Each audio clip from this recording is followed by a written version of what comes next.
This is Channel 7 Eyewitness News with Greg Hurst, Roz Abrams, Sam Champion with the exclusive AccuWeather forecast, and the Eyewitness News team.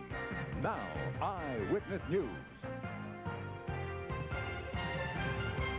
Good evening, I'm Greg Hurst, and tonight it was a case that shocked the nation, the Illinois Home Alone case. Well, there is already a sequel, and it happened right here in New York State. A woman in upstate Hornell, New York, has been arrested after taking a trip to Florida, leaving her two teenage daughters home alone and unsupervised over the New Year's holiday. Hornell is about 50 miles south of Rochester. David Navarro joins us live from nearby Campbell with the latest. David? Well, we are outside the trailer home of Floyd Devins, who suddenly finds himself in the middle of a real-life Home Alone case. He is pressing charges against his estranged wife after he discovered his 13-year-old daughter and her half-sister were left alone for almost 8 days while their mother was away on a business trip. Floyd Devins of Campbell, New York, saw the movie Home Alone. Now he just can't believe it happened for real. I can't believe this is, actually happened. So the only thing I can say is time is going to tell what's going to happen. That's why I've got to get a lawyer. His estranged wife, Jacqueline Devins of Hornell, New York, was arrested on Friday for endangering the welfare of children after Floyd Devins found their 13-year-old daughter and Jacqueline Devins' 14-year-old daughter from another relationship on their own on the night after New Year's Eve. Home alone, while their mother, who has legal custody of the children, traveled to Florida with Floyd's father to make some extra money delivering automobiles and to get some sun. Floyd's father is also Jacqueline's new boyfriend. Well, the only thing I heard was that night was that there was boys at the house and there was loud music. During the rest of the week, I don't know what was going on. They were walking with a friend, and... When you found them, they were walking down the street alone, 11:30 at night. Yeah. Floyd Devins called the police and child welfare, and after interviewing the teenagers and then the mother when she returned, both agencies decided to take action. Based on the statute of New York State law, and the age of the children, based on the fact of the longevity of how long she was away, and the circumstances of the children being found by the father out on the street, altogether just led to the filing of the charges. No one was home at Devins' house when we stopped by today, but her next-door neighbor couldn't believe the charges. She says Devins was only supposed to be away for 4 days, but broke down on the road. She says the children did not have wild parties while the mother was gone and are responsible enough to babysit her children. No, they seem quite responsible to me. I mean, they act like they know. If something happened, they knew I was home. They knew they could come over. And if Jackie called, I took the phone over. They got to talk to Jackie, After being arraigned, Jacqueline was released and the children were put back in her custody. Now Floyd Devins hopes to convince a court that they would be better off with him. Reporting live from Campbell, New York, David Navarro, Channel 7 Eyewitness News. Just what do local laws say about leaving a child home alone? Here in New York, there is no specific law on how old a child must be before it is safe and legal to leave the child to fend for itself. But in Connecticut, the child care statutes make it a crime to mistreat a child under 16 years of age. It is illegal to be cruel or to deprive a child of food, clothing, or shelter.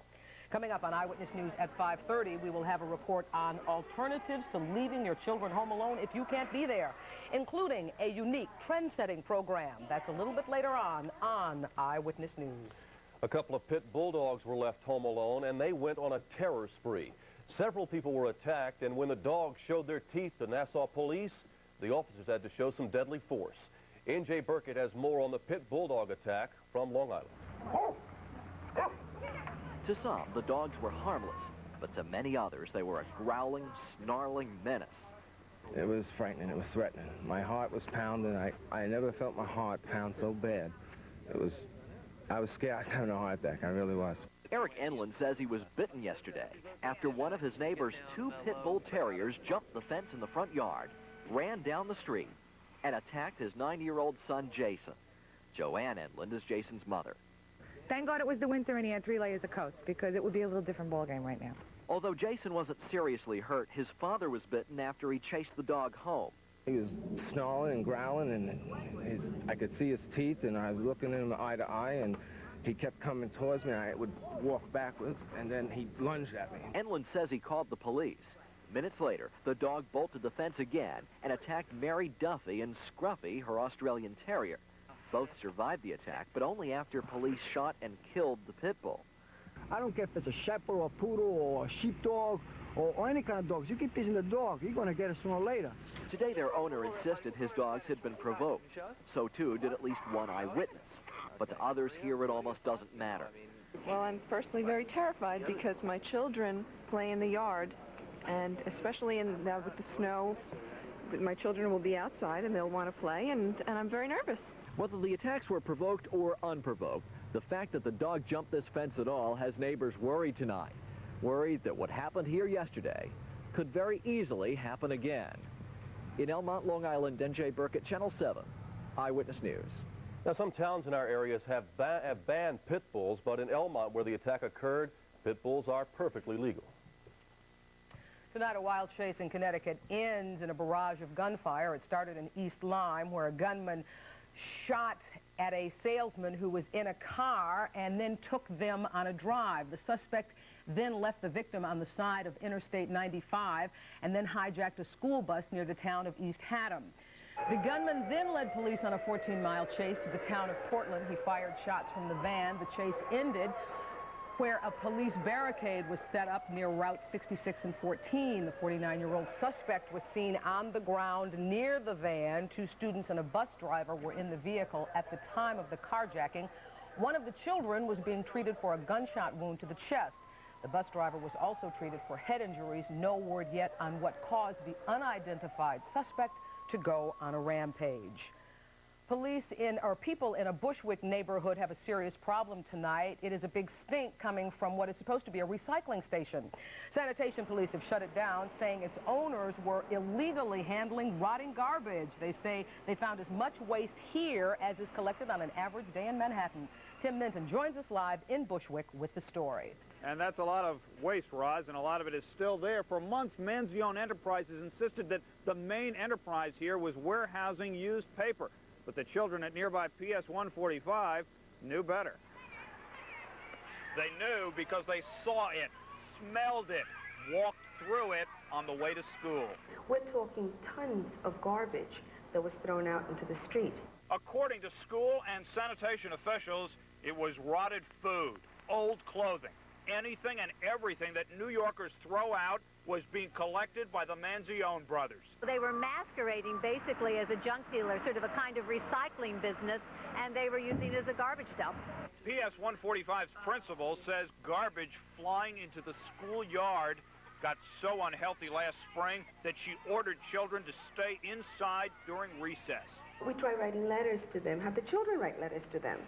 Maybe that, using guilt, maybe that will do it, but nothing.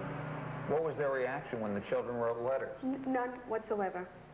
We had no feedback. But sanitation police got feedback Friday when they showed up with handcuffs.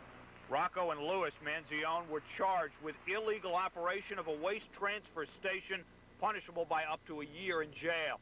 The Manzione lawyer said late today he knows only enough about the allegations to say they will plead not guilty, which isn't reassuring to parents who've been on alert for sidewalk wildlife for months. These rats, they're pretty big because we can see them sometimes walking by. And one of these kids can get bit by one of these rats or something. A major concern here by school officials is that the rats, once the garbage is cleaned up, will scurry over to the next door neighbor. That's the school. They are asking for a fumigation.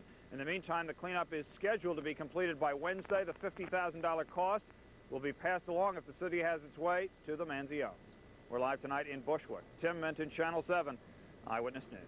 Well, we're told that the cold weather means the garbage rots a little bit slower. That's good for those people, but it's no consolation if you're feeling the sting of winter's fury. For instance, in Utah and Salt Lake City, they have just set an all-time record for snowfall in January, 33.5 inches. On Utah highways, it's go slow and watch out for the avalanches. In Chicago, they're just getting over a weekend storm that hit the city with 6 inches of snow, but the worst may be yet to come. By comparison, New York's first snow of the new year was easy to take, as long as you watched out for the icy patches on the roads and sidewalks. But is that about to change? Well, the answer, here's Sam Champion. Sam?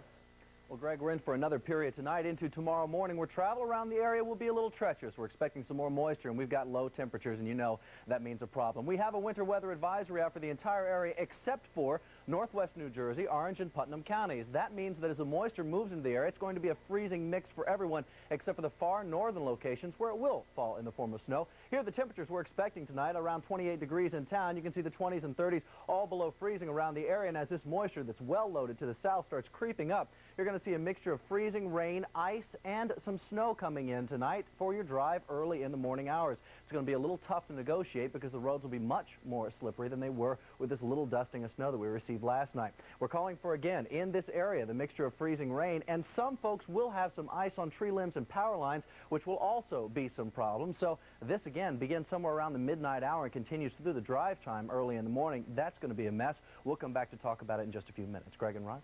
Thank you, Sam. The UN is dealing with a new storm stirred up by Iraq, a war of words going on right now over raids by Iraqi forces into Kuwait.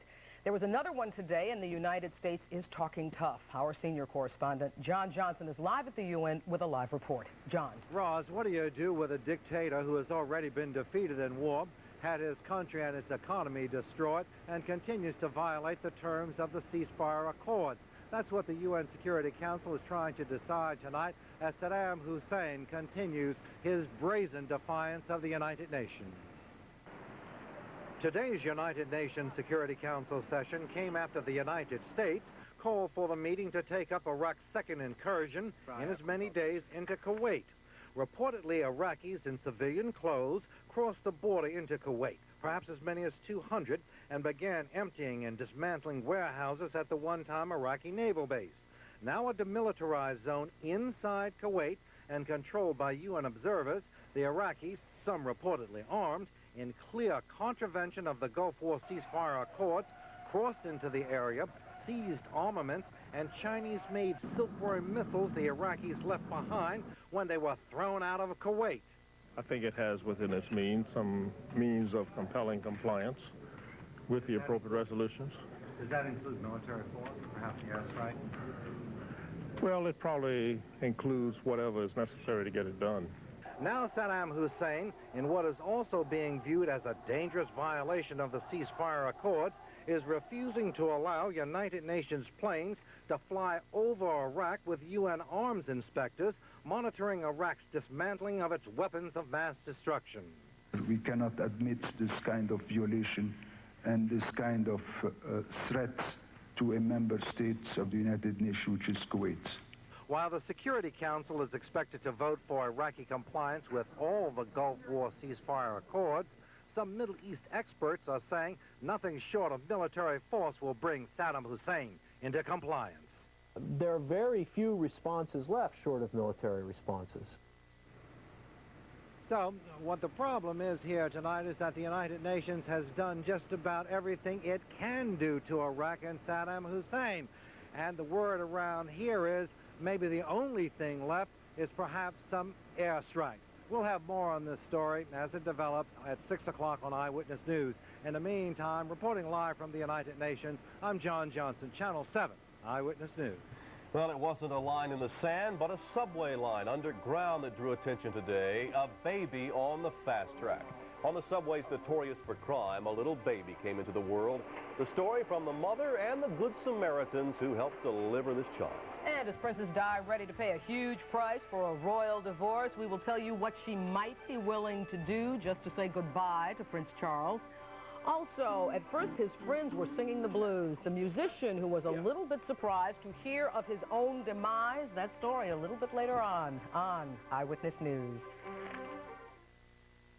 Tonight it's an hour of real-life drama. First, two brothers on a vicious crime spree. They don't kill me. It takes a deadly turn. Never trust a cop. FBI, the untold stories, then. Put your hands up!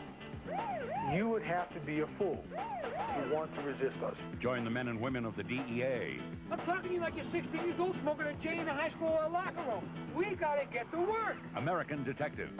And stay tuned for Eyewitness News at 11 right here on Channel 7.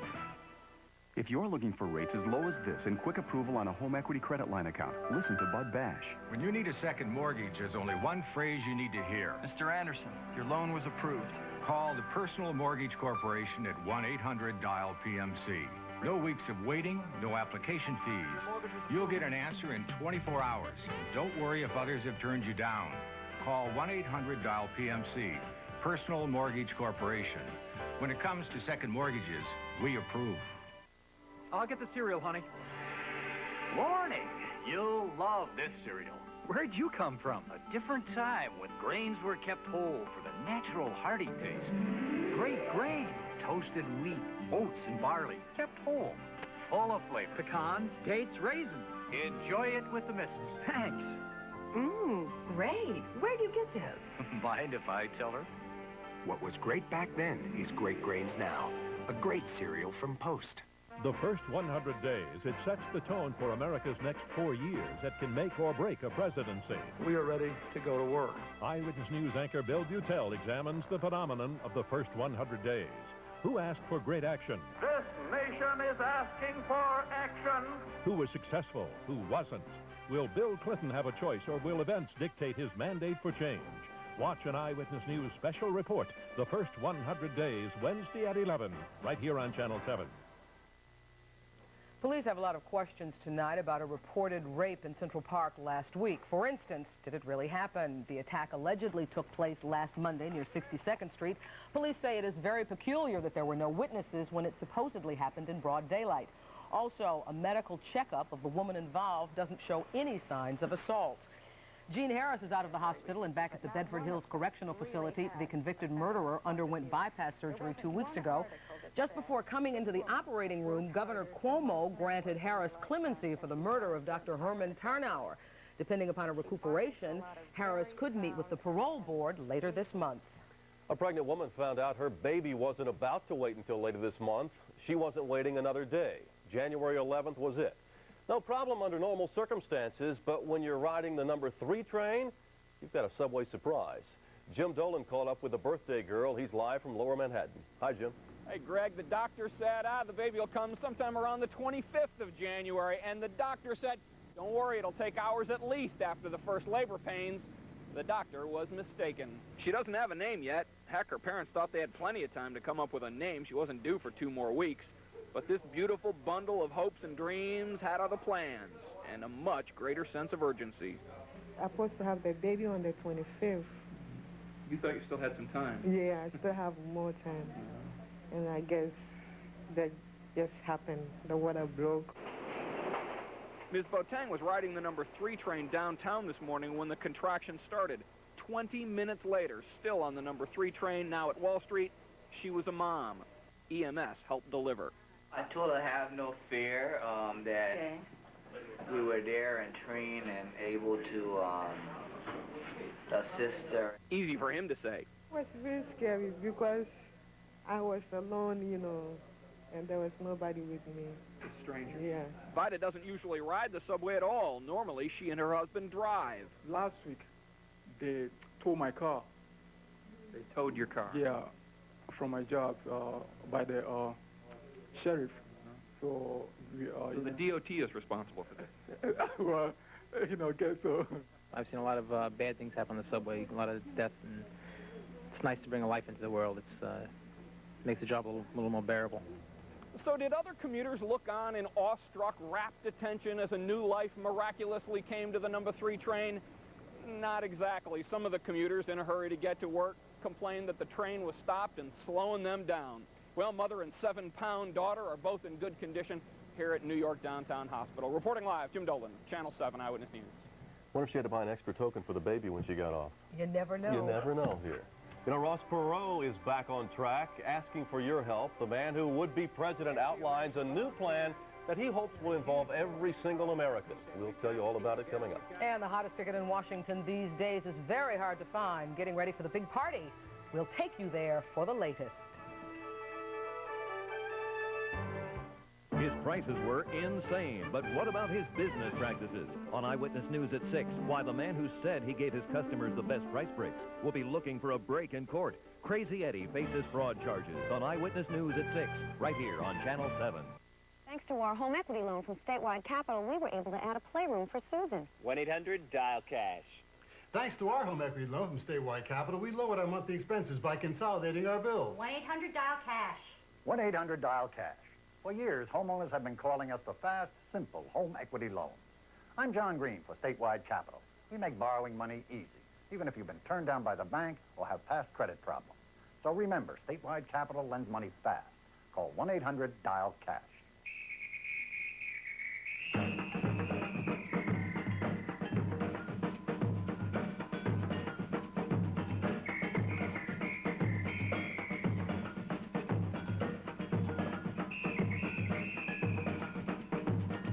The latest machines for every muscle, every angle, every curve.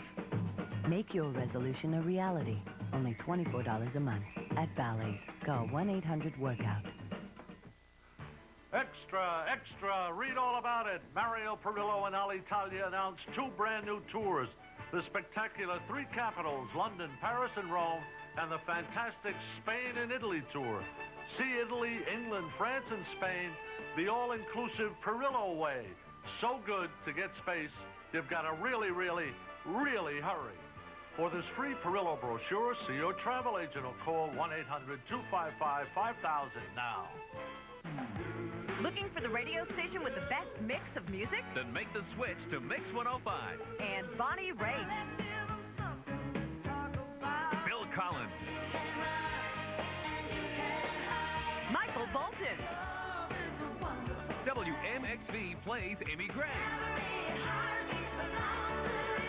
So tune your radios to the best mix of the 70s, 80s, and 90s. Mix 105, 105.1 FM, WMXV. My brakes started squeaking. Dealer said to bring it by Thursday. Next Thursday. Midas can fix your brakes right the same day you bring in your car. Midas, because your brakes can't wait. Thought you'd seen the last of Ross Perot? Guess again, he's back. This time he's out to turn his United We Stand organization into a political watchdog group. Perot is asking for annual dues of $15 to help keep an eye on the Clinton administration, particularly on the issues of deficit reduction and governmental reform. We want to be a constructive, positive force to give the people in this country a voice and to, in every possible way, eliminate and diminish the effectiveness of the special interest and the lobbyists and make sure that this country is run for the benefit of the owners of this country, its people. Now that's... In the presidential race, Perot picked up 20% of the vote. He said he would consider it a personal failure if he were drawn into another race for the White House in 1996. President-elect Clinton is turning his attention to the skyrocketing cost of health care in America. Clinton called his top advisors on the issue to Little Rock today. During the campaign, Clinton promised to have a comprehensive health care program before Congress during the first 100 days of his administration. Health care is at the heart of his package to reduce the deficit. Leon Panetta, Clinton's choice for the Office of Management and Budget, told a Senate committee that cutting the deficit will be more important than reducing taxes for the middle class. He said tough choices and sacrifices will be necessary to improve the economy. Panetta, a popular member of the House, is expected to be confirmed without difficulty. Yeah, but he better not ask for any more tickets to the inauguration. Then he'd really have trouble. You see, it's the hottest ticket going, and if you don't have one, chances are you won't get one. Andy Field has more on what's turning into the biggest presidential inauguration in U.S. history. Andy? Greg, there's some last-minute good news about those tickets. If you've given up hope trying to get tickets to anything here in Washington during inaugural week, you are in luck or could be in luck. The Inauguration Committee says that in the next 48 hours, they're going to open up some more of the public seats just as soon as they figure out how much they've given away. But at this late hour, it still hasn't hurt to call your congressman. Here is that request. Okay, thank you. They're spending so much time juggling inaugural tickets in Congressman Elliot Engel's office that there's little time left for anything else. They just received the hottest tickets in town. Front row, standing room only, and bring your telescope seats to the inauguration. They're so worried about getting them to the right people that virtually no one can get them in the mail. And we've asked them to stop by here and actually sign for them, and we can give them to them directly. Yesterday's practice parade is as close as many Americans will get to seeing what an inaugural is like in person. Most tickets have already vanished. TV producer and inaugural co-chair Harry Thomason says he is weary of people complaining they can't get into some events. I never want to hear the word ticket again as long as I live, because it's very tough. I mean, we started out to make this the most accessible inauguration ever. I don't want to have like a senator or a congressman step off the curb and get smacked by a cat. Thomason's working around the clock, making certain everyone in Washington gets to see something, most of it for free. Ring a bell for hope, man. I don't feel stupid doing it. The Bells for Hope celebration will include celebrities and working Americans together. Planners insist that all this talk about bruised egos and people saying they won't perform is overblown. Harry Thomason says it's under control.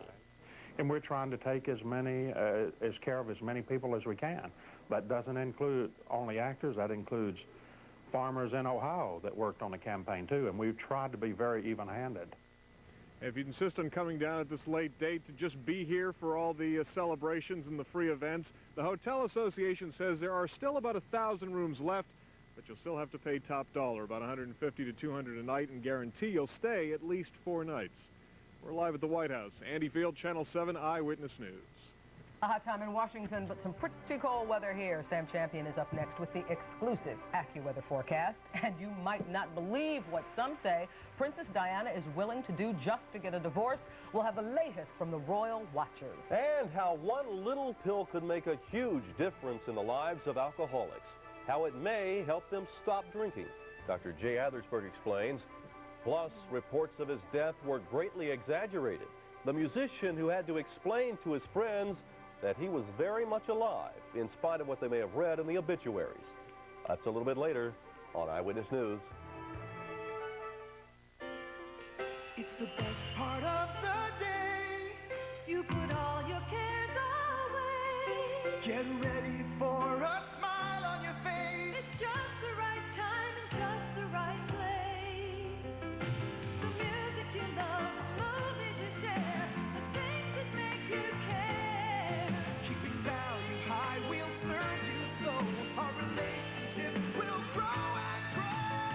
Columbia House, big enough to bring you all the best in entertainment. Columbia House. Look for special Columbia House offers this month in selected magazines, newspapers, and your mail. Columbia House, big enough to entertain America. One person at a time. One person at a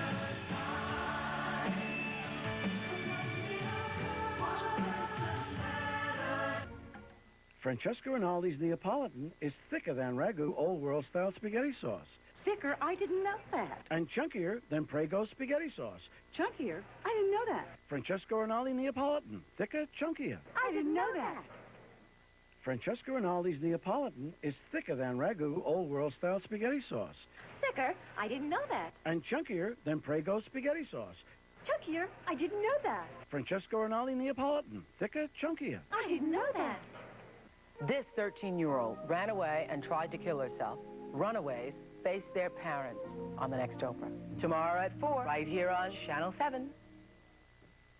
Top honors tonight for Audrey Hepburn as we take a look at some people in the news. The 63-year-old actress has spent recent months as a UNICEF ambassador trying to help starving children in Somalia. Now she has won the Screen Actors Guild Achievement Award for fostering the finest ideals of the acting profession. She couldn't be there. She is in a Swiss hospital following cancer surgery. And mark your calendars, superstar Michael Jackson will tell all to ABC's Oprah Winfrey in an exclusive 90-minute interview next month. The reclusive, gloved one approached Oprah with the idea of doing the special. You can see it February 10th at 9:30 p.m. right here on Channel 7. Okay, mark that calendar, got it down. And in honor of the occasion, Sam Champion will now moonwalk over to the weatherboard.